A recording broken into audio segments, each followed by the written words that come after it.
There's nothing more satisfying than finding the perfect green paint for your living room. Except maybe popping open that can of Valspar Ultra and rolling that first smooth stroke on the wall. And there's nothing more satisfying than admiring your freshly painted wall. Ooh. Except maybe peeling off the painter's tape to see those crisp edges. But the most satisfying part of all? Valspar Ultra's price tag, starting at $29.98 a gallon. Affordable, durable, available at Lowe's. Price varies by Shein. If you're a podcast host, listen up, this one's for you. My name is Allie Jackson. I'm the host of Finding Mr. Height, a dating and relationship podcast that I've been doing for 4 years now, sharing my positive and practical approach to dating that's built on my own life experience. And I wanted to share another experience that I've had, my secret behind monetizing my show. It's called Red Circle, and I was just telling my colleague about how much I love their platform. With Red Circle, not only am I getting a seamless hosting experience, but I also love the support I receive in ad sales. It's not just typical ad sales either. It's targeted opportunities based on my show and my life. And the platform is super simple. You just set your preferences and Red Circle matches you with sponsors that align with your show. You can vet every opportunity and their platform gives you great analytics. More recently too, my Red Circle team has brought me opportunities outside of my podcast on social media to really augment the podcast partnerships, bring them full circle. I just can't recommend them enough. If you want to give it a try, go to redcircle.com to get your free trial. That's redcircle.com for a free trial. Let me see. Prejudice, preliminary, preliterate. Prelude. Something that comes before a more important event or action and introduces or prepares for it, or a piece of music that introduces a longer piece of music, or a short piece of music written especially for the piano. Prelude. There's a moment that comes when you're working late and the day is worn down on you. Your mind starts to drift. Back to the memories you want to relive. Back to the things you said that you maybe weren't so proud of. Back to the things you never said, but should have. As Dash Malone gets into his Dodge Airflow after a long day, his mind does exactly this.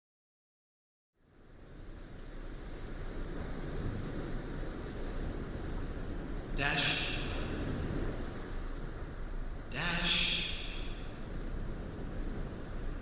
Dash, I want to tell you something. It's September 1940. Almost a full year since I stood on the beach in Santa Monica with him. Johnny Plinketts. Plink. He had something to say. He wanted to tell me something. I want to tell you something. And then he hit me with it. I've been stabbed, strangled, and shot. I've been whacked upside the head so hard the world looked fuzzy for days. I've been walloped by ogres bigger than Goliath. My soul was leached out of my body by an ancient Egyptian evil. But nothing has hit me harder than what he said that day. 3 simple words. 3 simple words I didn't respond to. 3 simple words I didn't repeat back to him. I love you. No man had ever said that to me before. Not like that. Not like Plink. And I was well within my rights to not respond. Dash, look at me. Maybe I'm too much of a detective at heart. But when someone isn't being square with me, it's all I see. It's all I can hear. Every touch, no matter how tender, feels like it wants to push me away from the truth. Every taste is... God, what I wouldn't give to taste him again.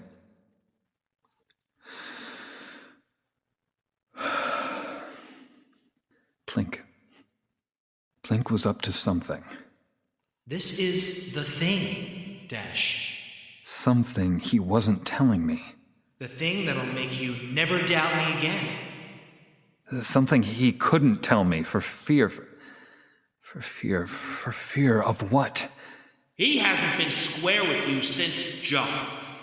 For fear that I'd drop him like a sack of rocks? That I'd talk him out of whatever it was he was up to?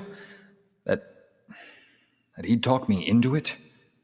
Mr. Plinketts was probably over the moon for you, but he was never upfront with you. And if I said it back to him that day, if I returned those 3 simple words, would he still be here? Would he still be alive? You'd be the one dead right now.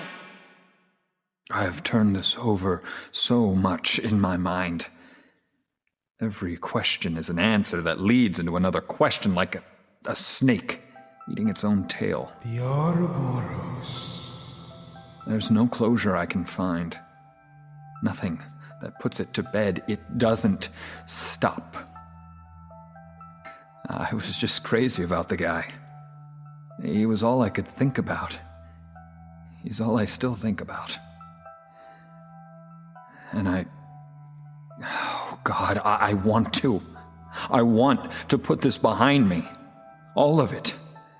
Not because I don't feel the same way, but it hurts. It hurts too damn much. Too damn much. And he's dead. That should do it. The reason to move on. He's quite dead, Mr. Malone. But in this past year, with all I've uncovered, that doesn't quite make sense either. He's dead. I know that. I saw what was left of his tangled, beautiful body. I watched as his family buried him. His poor nephew, the only one who shed a tear. But somehow, he's still out there.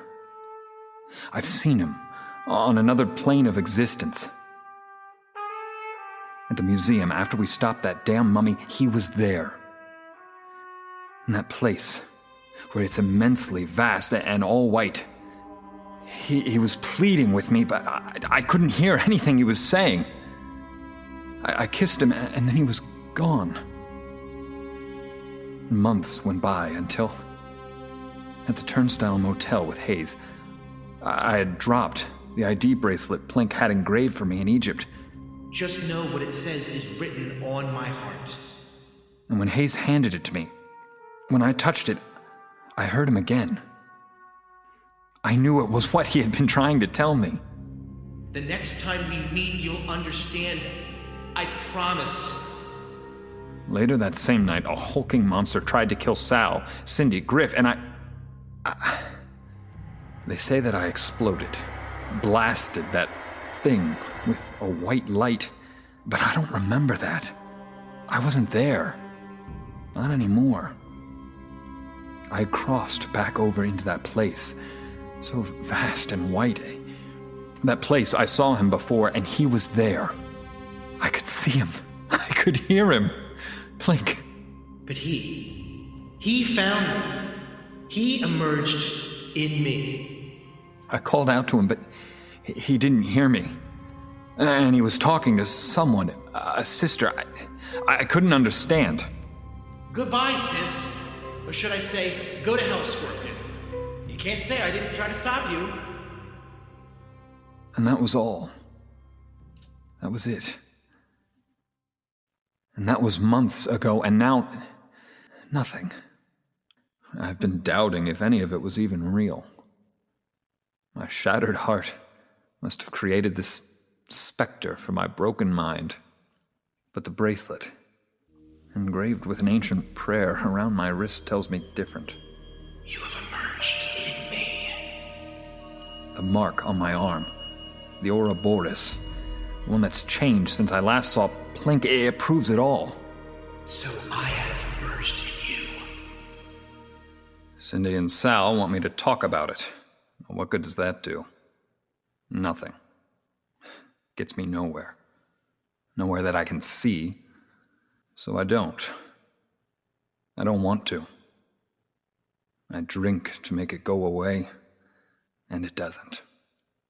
He's dead. Johnny Plinketts. Plink.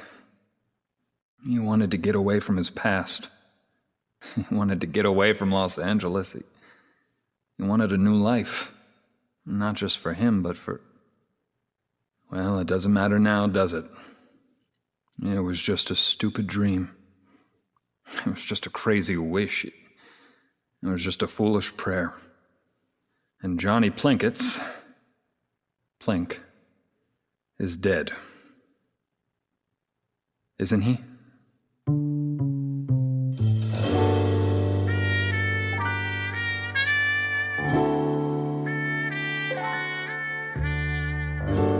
You have been listening to Dash, the case of the missing detective, Prelude. Starring Jared Calhoun, Sara Luciano, Jay Mazzola, Christopher Tolomeo, and Carlos Jiga. Written and directed by Dave Ebersole. Sound design by Mick Loro. Music by Christopher Tolomeo and Mick Loro. Cover art by Vinnie Rico. Executive producer Mick Loro. Dash created by Dave Ebersole and Delia Gable. Dash the podcast is a Light Booth Blackout production. We will return in the next few weeks with the first chapter of The Case of the Missing Detective. But you can hear it early and ad-free on Patreon at patreon.com/lightboothblackout. Thank you for listening. I'm John Barker.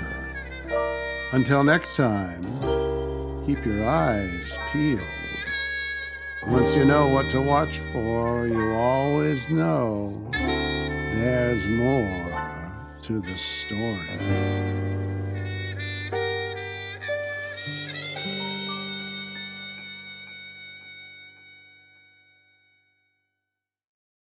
If you're a podcast host, listen up, this one's for you. My name is Allie Jackson. I'm the host of Finding Mr. Height, a dating and relationship podcast that I've been doing for 4 years now, sharing my positive and practical approach to dating that's built on my own life experience. And I wanted to share another experience that I've had, my secret behind monetizing my show. It's called Red Circle, and I was just telling my colleague about how much I love their platform. With Red Circle, not only am I getting a seamless hosting experience, but I also love the support I receive in ad sales. It's not just typical ad sales either. It's targeted opportunities based on my show and my life. And the platform is super simple. You just set your preferences and Red Circle matches you with sponsors that align with your show. You can vet every opportunity and their platform gives you great analytics. More recently too, my Red Circle team has brought me opportunities outside of my podcast on social media to really augment the podcast partnerships, bring them full circle. I just can't recommend them enough. If you want to give it a try, go to redcircle.com to get your free trial. That's redcircle.com for a free trial.